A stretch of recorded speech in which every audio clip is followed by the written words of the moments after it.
So, Greg, welcome to the podcast. Could you first start by telling the audience what it is you do and what your name is? My name is Greg Overacker. I'm a private investigator. I got involved with Brianna Maitland's case back in 2006, just after Father's Day. And I had seen her poster, a missing poster, while I was on the thruway, and contacted an organization who kind of set up a search for her and helped distribute the posters and things like that, help create them and things like that. They're called Class Kids. Class Kids are a group that was set up by Holly Class's father, Mark. And you'll recognize Mark. He's on television quite often. Daughter was murdered, Polly. She was abducted from her mother's home. But they set up a search for the Maitlands and did a great job. And I sent them an email, and I can't remember Mark's first guy in command there, but he put me through to the Maitlands. And eventually Kelly and Bruce called me, and that's how I got to know them. Oddly, I was with my daughter, and we stopped at the thruway so she could use the restroom. And, you know, being with a young girl in a thruway stop, I was kind of on her like a hawk and had to wait outside the restroom for her to go in and use it. And while I was sitting there was Brianna's missing poster, which I wasn't unfamiliar with. You know, when you travel a lot, and when I did used to work for bail bondsman full time, I travel up and down the East Coast. I was in and out of police stations all the time, and there were entire walls just dedicated to missing people, posters everywhere. Something that you get used to seeing, not used to seeing. How did Bruce and Kelly call you back? Did you told them that you were working with private detectives and you were interested in helping? Yeah, that was basically the message to Class Kids, was that I would offer myself to work for them, just for expenses. You know, I always wanted to start a not-for-profit that would do that for families of missing children, because if you look at the cost of a private investigator, no average family can afford it. You're talking, some of these guys charge $100, $200 an hour plus expenses. Kelly initially took me up on it. Bruce was really disenchanted with the investigation. Of course, they were both heartbroken.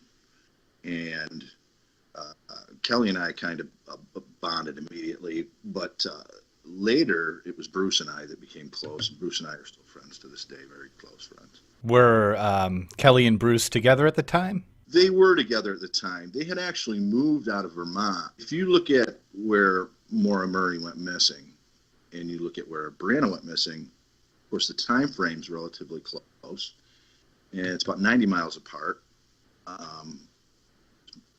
Brianna went missing in Montgomery, Vermont.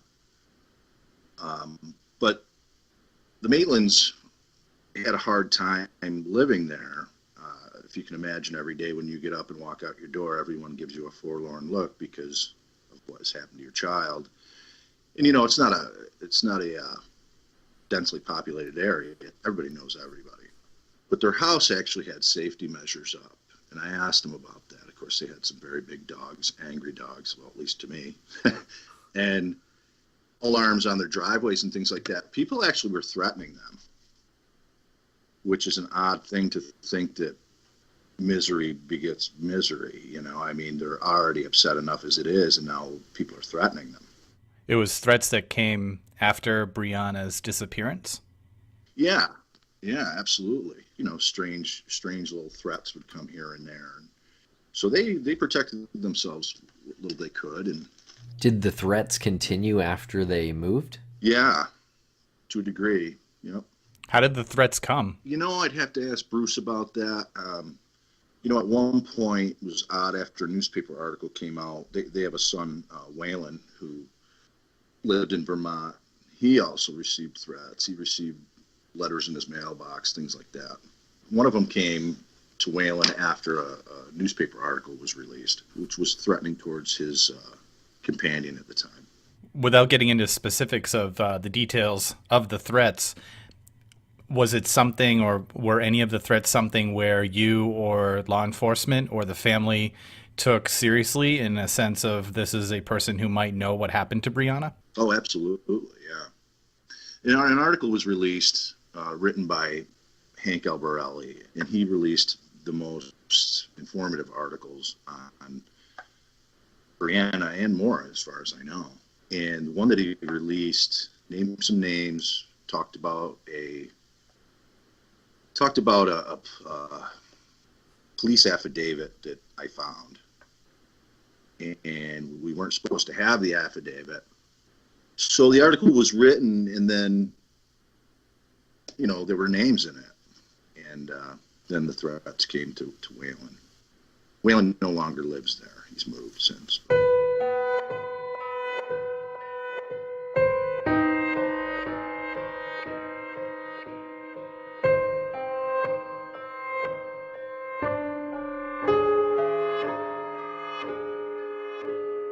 When I sat down with the Maitlands, they were living in Gouverneur, New York at the time. When I sat down with them and they laid everything out on the table and gave me as much information as they could, it was so overwhelming. There was so much information, it was just mind-boggling. And because, much like Maura's case, there's really not much to go on, everyone is theorizing what happened. And that can get very confusing, get overwhelming. But the threats that came were at different intervals. It just confused things even more. I mean, it was never anything that could be used to locate anybody or question anybody or anything like that. It just seemed really horrific to me that after the misery that this family, during the misery that this family was going through, that on top of it, someone threw salt on the wound, and it happened here and there. That is crazy that people will go out of their way to threaten the family, especially when you said how small the community is. I can remember going up through there the first couple of times. Initially I was involved quite a bit. And then as time went on, I was just asked to do specific things, which is beginning again. I took some time off from it for a couple of different reasons, but, Bruce and I always stayed in touch. But when I initially went up there, I can remember driving through, and if you're not familiar with that area, they refer to as the Northern Kingdom, you wonder where everyone works. I remember driving through there and saying, where the hell do all these people work? Well, much like tourist areas here in the Adirondacks, people work for the highway department, they work for the school system, they work at the local diners, they work at the ski areas, a lot of farmers, things like that. But if you're not used to that kind of environment, it's very odd. You guys have delved so much into Maura's case, you probably got a sense of that with that too, because I've been to Maura's crash site, and you can just imagine if you were there in the middle of the night and someone shut your car headlights off, you can't see your hand in front of your face. It's dark. That's interesting that you've been to Maura's accident site. What brought you by there? Well, when I got involved, of course, certain things had already came to be. Certain things had already happened, and I was getting up to speed and stuff. So Bruce had me sit down with Hank Albarelli, much like he had me sit down with some people that are newly joined into this and get them up to speed. Hank got me up to speed. One of the things was that came up was that there was, and Hank wrote an article about this, was there was a curiosity whether the two were connected. If you look at them superficially, Maura's car is found, crashed, abandoned on the side of the road. She's gone, never to be seen again. Brianna's car is found, crashed, abandoned, never to be seen again. Once you delve into things prior to that, they're much different, or at least they seem to be. And I always get upset when you sit down and you talk to people about this, even people in the know. There's a lot of people who have their facts confused, or their stories come into it, or theories and everything. If you look at Maura's situation, Maura was a person who was left at an undesignated time to an undesignated destination that we know of. We don't know what her plans were. It all seemed very sketchy. And we know of no threats to Maura or anything like that. If you look at Brianna, she was leaving work at 11:20 at night, driving to a specific location, and her car was found a mile and a half down the road in an area where people wouldn't normally stop. And if you look at the vehicle, it didn't end up that way on its own. She either put it there or someone else did. Whereas Maura slid off the road, as far as we can tell. She was in a crash.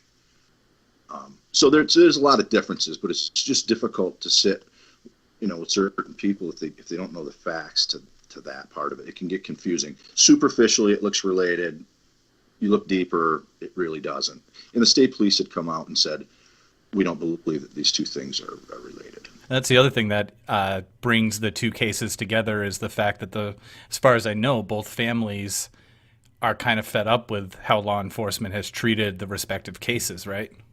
The Vermont State Police will come right out. The people that are handling Brianna's case now will come right out and say that, look, initially this was screwed up. It was done very poorly. Those people are since gone. And the family is very confident with the investigators that are in there now and have been for a long time. So that attitude has changed. There's a lot of horrible mistakes made in Brianna's case. I mean, it was bad, but some very competent people took over. Their hearts are in it. So that's a good thing. Bruce and Kelly met with Fred at one point when this was going on, and this was a big discussion, and their hearts go out to him.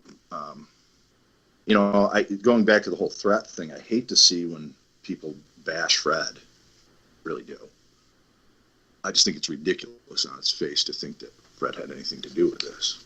I think where the problem comes in is with like Maura's case and Fred is where there may be a certain situation. I can't think of one off the top of my head. Well, let's use the rag in the tailpipe. Actually, when I first heard that, I asked my mechanic, I said, what would happen if you stuck a rag in my tailpipe? He said, well, your car wouldn't run for real long. He said, eventually your car would quit, that exhaust has got to go somewhere. Well, when you're driving up through where Maura was traveling, she pulls into a rest stop or something along the side of the road and somebody sees her and stuffs that into her tailpipe, he knows whichever way he follows her, she's going to go to a probably semi-remote area. And then she's going to conk out and he's going to be right there. So that theory is something that is pretty reasonable.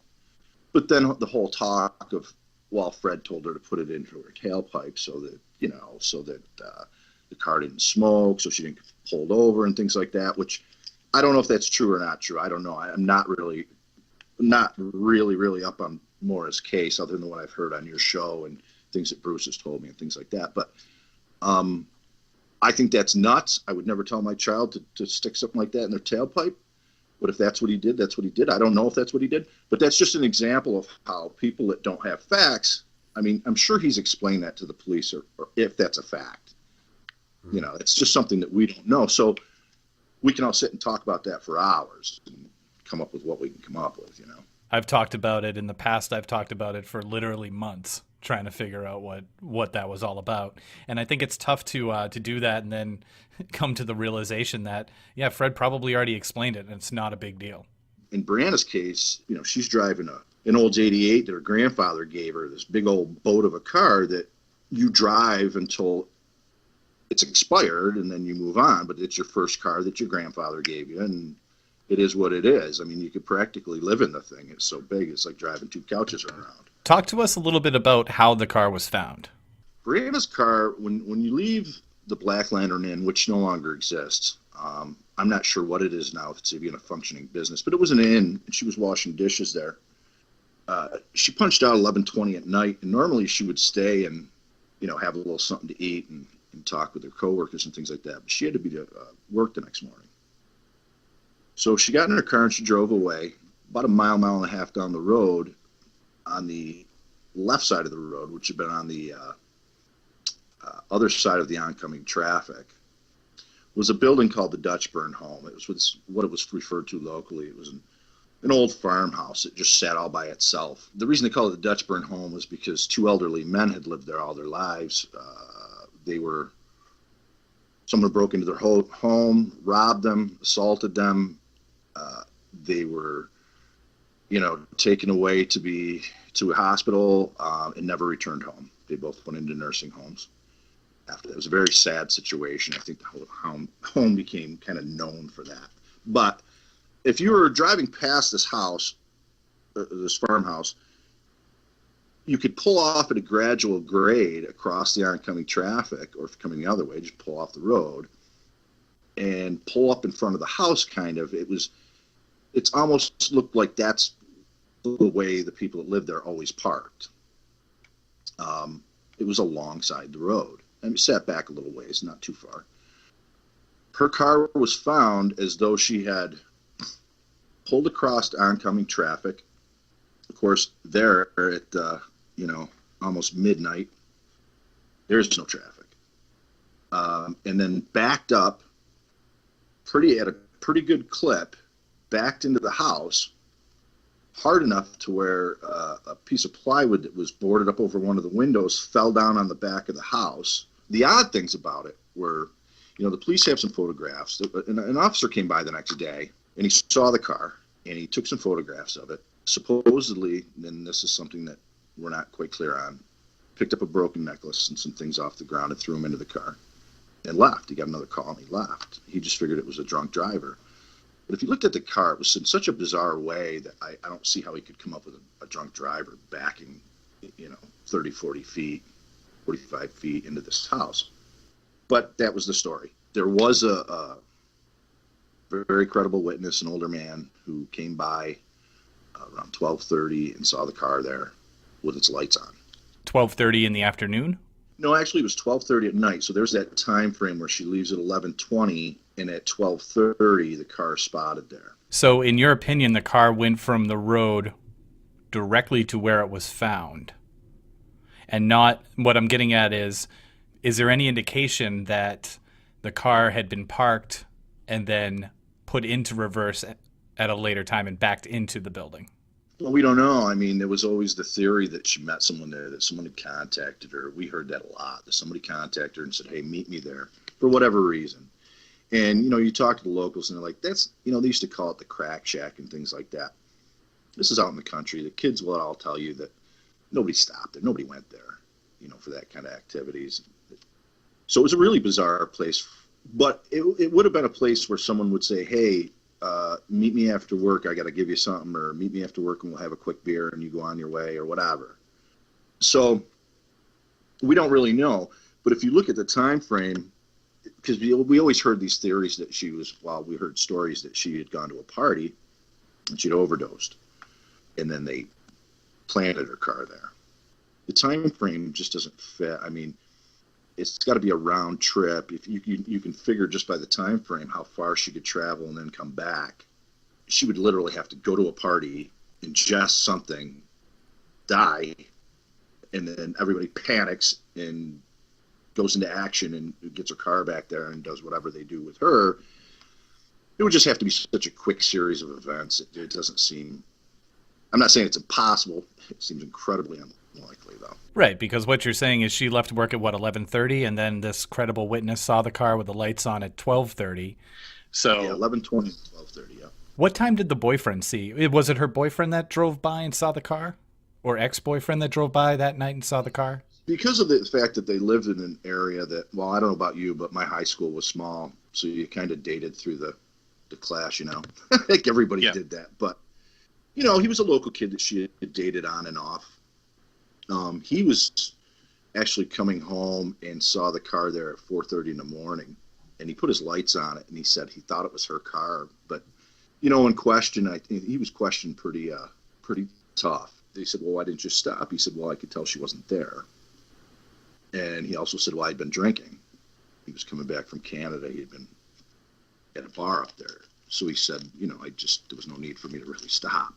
That's pretty odd to me.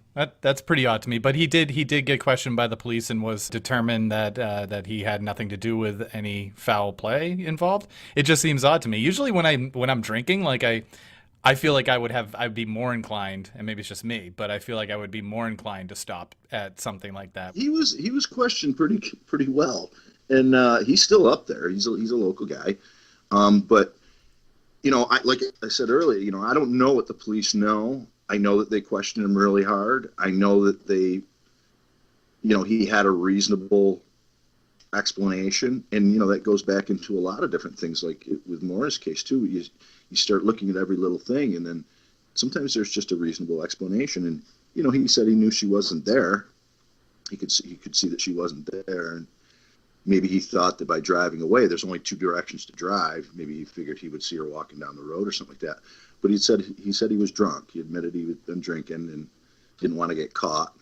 And again, these are young kids. In the Disappeared episode, it brings up this moment when Brianna and her mom, Kelly, were shopping the day of her disappearance, and Brianna went out into the parking lot and came back a few minutes later when Kelly met her in the parking lot, and Brianna seemed to be acting differently. In your conversations with Kelly and Bruce, have you heard what they believe that was, or is there any insight on what they believe that interaction was? They didn't know. Kelly was really upset about that. They didn't know. But I found a witness who told me who it was and what was said. Again, I don't think that that's something I should go into without at least first talking to Bruce about it. But was it a face-to-face encounter, or was it a phone call? It was face-to-face, and I can tell you that the what I was told by this witness was that she was told not to go to work that night. That particular witness, the police spoke to him. The other people spoke to him. I kind of have some confidence in this guy, and I don't know if the police don't. I don't think that they interviewed him as well as I think they should have. I kind of have a problem with that. But this is a witness to whatever happened outside of the store in the parking lot. Yeah, he actually didn't. He wasn't an eyewitness. He said that the person who spoke to her told him himself, "Hey, this is what I told her not to go to work that night." So they were friends, or just work acquaintances, or they were a little more than acquaintances, yeah. So if we're to assume that Brianna was abducted, which does seem to be the general estimation out there, so you're talking about a group of people now, at least a couple of people, 2-3 people who know what happened. If you look at where her car was found and the time frame and everything like that, where her car was, you couldn't park and walk away from there and be happy about it. It's going to be a long, cold walk. Look at the weather from that night.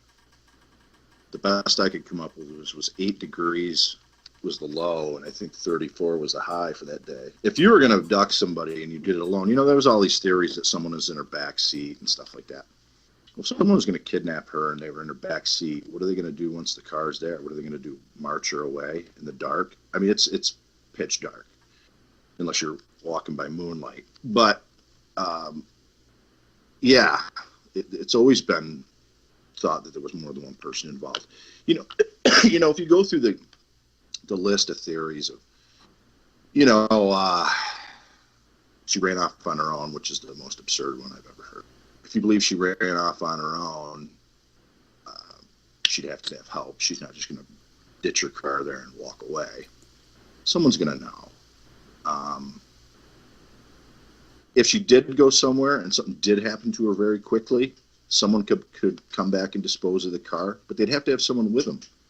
What are they going to do then? I mean, they can't just bring the car back and walk a couple of miles, a few miles up the road. It's kind of like with Maura's situation. That's why there's always been that theory that someone was in tandem with her. Well, the lights on in Brianna's car is kind of sticking in my head a little bit. Because the lights on, that suggests like departing the area in haste. I always thought that something took place there and that she tried to get out of there. And because she was an inexperienced driver, that she slammed it into reverse, where someone like myself, I would back out onto the road. But a kid's not going to do that. If you look at the picture of the car, the wheels are turned really hard. That's really interesting. Oh, yeah. It looks to me like something began while she was either behind the wheel or outside of the car, and she got behind the wheel. Maybe someone was reaching and throttling her, grabbing her by the hair, grabbing her by the clothing. She guns it in reverse, and she hits the house, and she's pulled out. and that the car sits. Now, because the car was towed and there was never any investigation done there, we don't know if the car was in reverse, if it was in park, if it was in neutral, we don't know. But the only thing that kind of makes you question that theory is when the car was found, the doors were closed and the window was up. So, and this is a big old car. If somebody was reaching in, throttling her, and she gunned it in reverse, she would have run him down with the door. If she was coming away from the Black Lantern and she pulled up to the Dutchburn home, she would have had to have gone across the oncoming lane and then pulled onto this gentle graded road.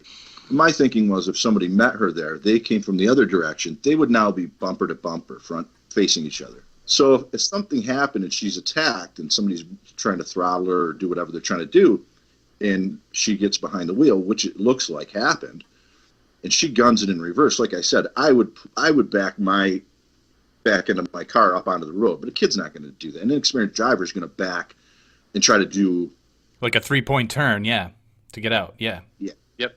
And what she did was run into the home really hard, and then she's extracted from the vehicle. Now, I don't know that that's what happened. Like I said, if somebody was reaching in there and she's backing up with that door open, she's going to mow somebody down with that door. But the person who told me what was said outside of the store when she was with Kelly said that when she was taken at the Dutchburn home, the tall guy got in behind the wheel, and because she had the seat so far up, he couldn't reach the pedals correctly, and he tried to do that 3-point turn, and he just hit the house and said, forget it, and got out of the car and left it there, which kind of makes sense too. The reason I kind of bought into what he was telling me was that he had no way of knowing a lot of things about the whole series of events that he told me without hearing it from someone that was there. And that's what he's saying.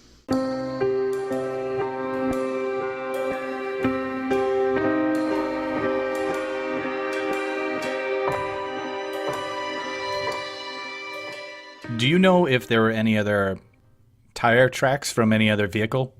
There was nothing. There was no footprints. It was like frost on the ground. If you look at the pictures, you can see debris, which is odd because it doesn't look like debris that's on the side of the road. It looks like debris that came out of a car, that came out of their car. There's water bottles and things like that. In the car was uncashed paychecks, migraine medicine, supposedly the broken necklace, things like that. Funny, when you look at her car, do you remember, I don't know about you guys, I don't know how old are you guys? Mid to late 30s? 27. Do you remember when you were 17, 18 years old and you'd go out drinking with your buddies up on some country road? I don't know if you guys used to do that. We did all the time. Yeah, absolutely. A couple of my buddies drove cars that looked like they came straight out of a junkyard. Well, Brianna's car was the same kind of way. I mean, it was this old beat-up thing. It had dents and nicks, and somebody actually took a picture, and it might have been MJA. Somebody took a picture looking at the back of her car underneath by where the muffler is and everything. And there's these like dings and dents and stuff. But those are natural. I mean, they had been there forever, and you can tell just by looking at them they'd been there forever. I mean, it wasn't like something fresh. People went and took photographs of the car, and that was another thing, where Bruce got upset with, the car's now become this oddity where everybody wants to look at the car, and everybody thinks they're going to go, oh, I see a dent, so I know exactly what happened. Well, pictures were taken, and when you look at the pictures, it's obvious that this car is it's at the end of its life. It's been dinged and bent and, scratched and whatever else. It's just the age of the car. So those pictures are pretty useless. I mean, not that you're not going to take the pictures, but it's those things, people make things out of them that they just aren't. There are photos of the car. There were certain things in the car, but they're all personal belongings. There was takeout food and stuff like that in there. There was clothing and stuff like that. The VSP will tell you that they have physical evidence out of the car, and they do.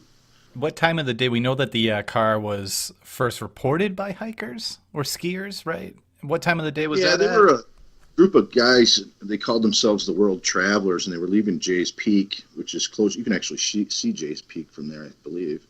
But they were driving by, and that's another thing that really got Bruce and Kelly upset, was that police officer stops and looks at it and says, oh, it was a drunk driver or something, and just moves on to the next thing, kind of goes on his long weekend or whatever. And here these young guys stop and think it's so odd that they stop and take pictures. They just thought it was bizarre.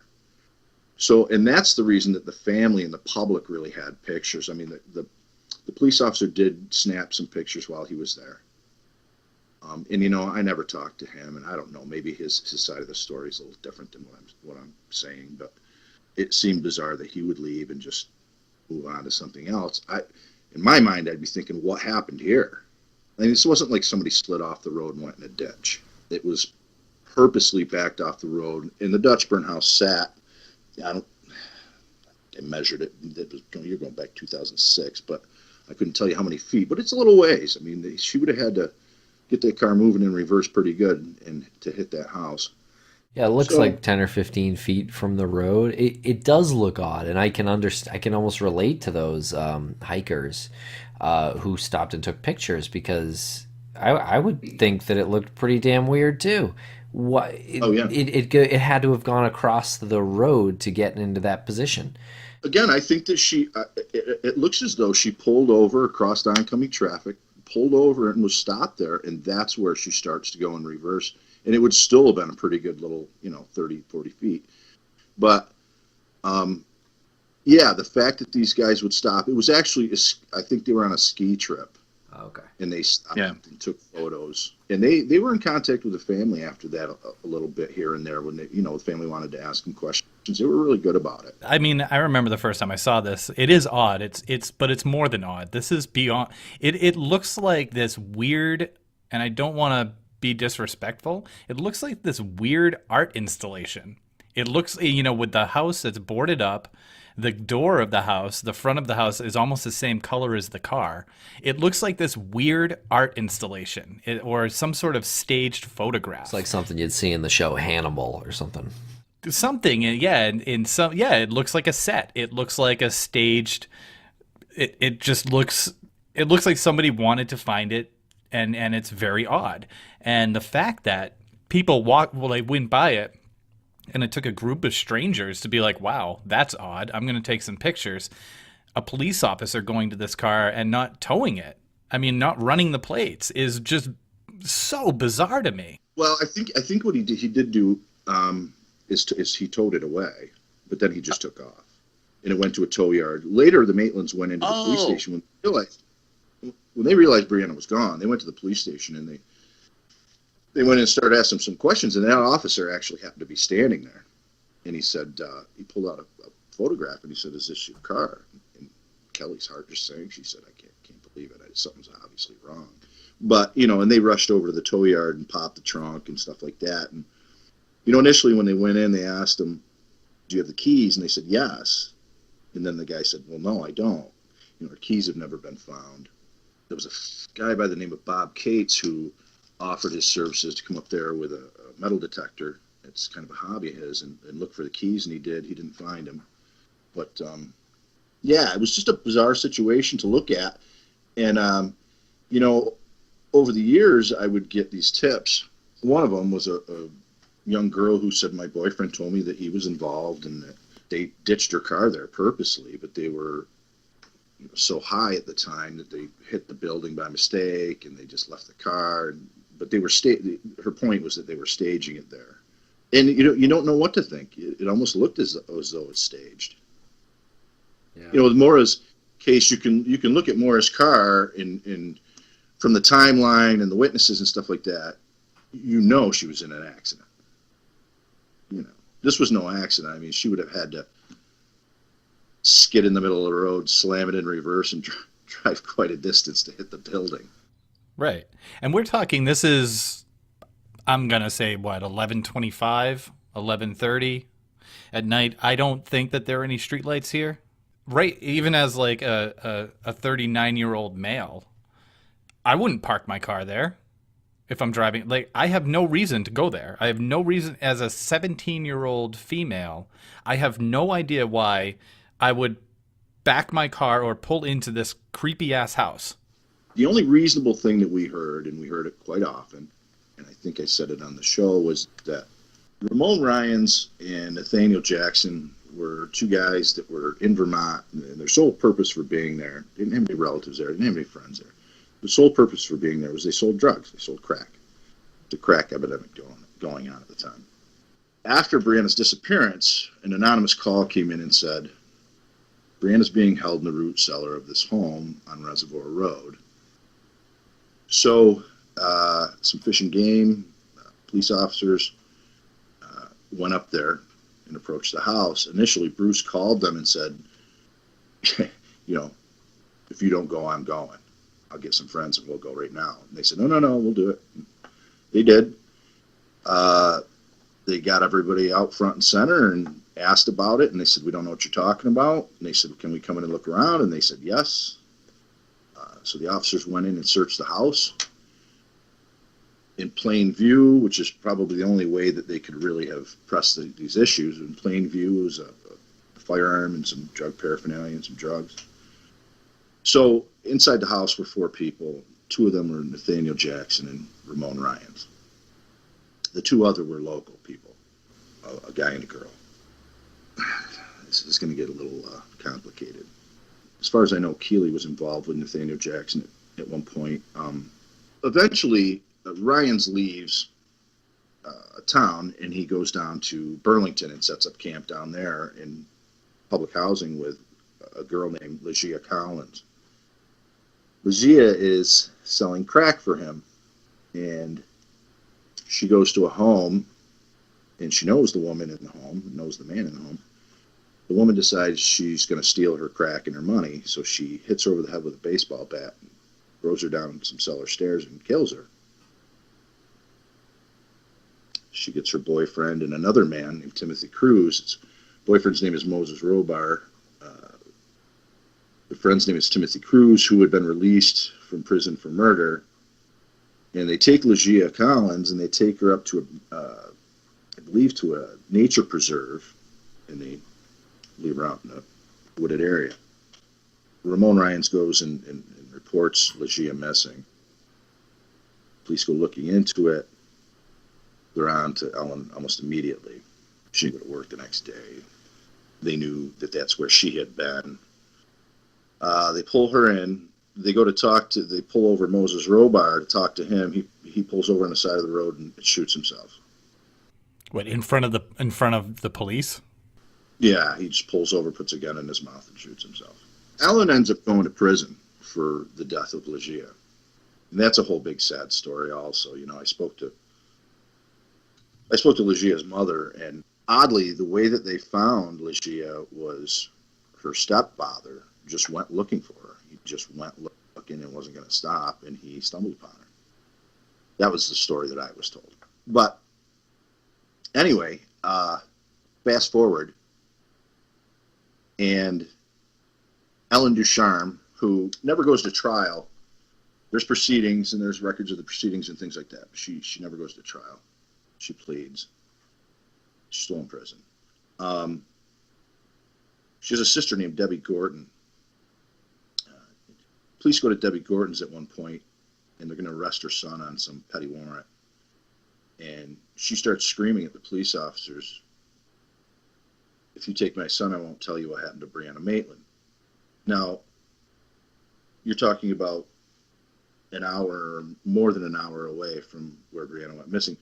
Brianna has absolutely no ties to Burlington. She doesn't have friends there. She doesn't have family there. Her only tie to that area would be Ramon Ryans. The officer takes her aside and records it, and she gives a sworn affidavit, which is the affidavit that is talked about in The Show Disappeared. And she tells off the cuff in front of this officer about a girl who's, you know, she's high profile, so she would have heard Brianna's name before probably. She has nothing to do with her. Tells this horrific, detailed story of murder. And that her sister, Ellen Ducharme, Moses Robar, and Ramon Ryans were involved. Albeit, you have to understand that Debbie, from what I understand, is not trustworthy. She's nuts, for lack of better words.